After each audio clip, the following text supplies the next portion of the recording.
Bonjour Madame le Professeur.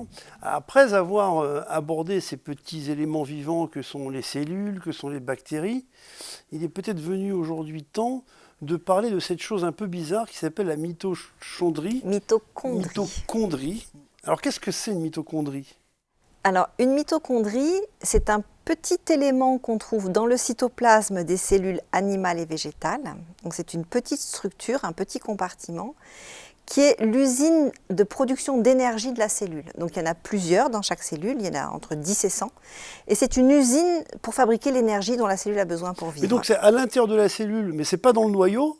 Non, c'est dans le cytoplasme. Dans le cytoplasme. Dans la cellule, il y a le cytoplasme, il y a le noyau. On s'était arrêté là pour décrire ce qu'il y avait à l'intérieur de la cellule. En fait, il y a beaucoup de choses dans le cytoplasme des cellules, dont les mitochondries.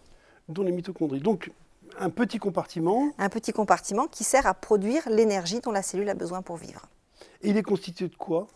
Alors, pour comprendre de quoi est constitué ce compartiment, il faut revenir au début de l'histoire du vivant, lorsque les premières cellules complexes qui allaient donner les cellules animales et végétales se sont formées. Elles se sont formées en faisant fusionner plusieurs cellules primitives. Et une de ces cellules primitives, c'était une bactérie primitive. Et cette bactérie primitive, dans la fusion qui a donné les cellules complexes animales et végétales, elle constitue les mitochondries. Donc les mitochondries, ce sont des bactéries anciennes qui vivent à l'intérieur de la cellule et qui ont été capturées, domestiquées par les cellules plus complexes. Alors, vous disiez que la fonction essentielle, c'est de fournir de l'énergie à la cellule et donc au corps humain. Oui. Mais si vous dites essentielle, ça veut dire qu'il y a d'autres fonctions? Il y a d'autres fonctions, oui. Donc, cette fonction essentielle, elle se réalise dans toutes les cellules, que ce soit un neurone ou une cellule musculaire. Toutes les cellules ont besoin d'énergie. Et l'énergie, je ne l'ai pas dit et je le précise, l'énergie que fabrique la mitochondrie s'appelle l'ATP, on y reviendra. Les autres fonctions des mitochondries, il y en a deux autres.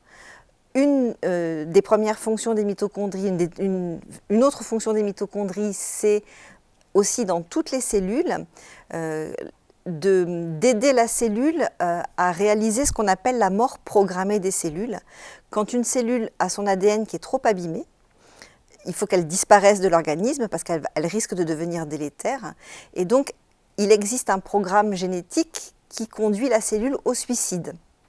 Et ce suicide, les mitochondries aident la cellule à se suicider. Donc, un programme de mort cellulaire, une mort cellulaire programmée se réalise grâce aux mitochondries.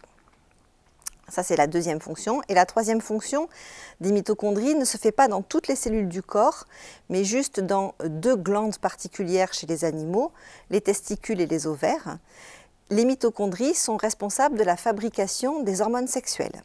Donc, dans le testicule, la mitochondrie permet la fabrication de la testostérone. Et dans les ovaires, les mitochondries permettent la fabrication de la progestérone et de l'œstradiol. Donc, ça veut dire que cette mitochondrie qui a plusieurs fonctions, c'est centralisé, c'est codé dans son ADN?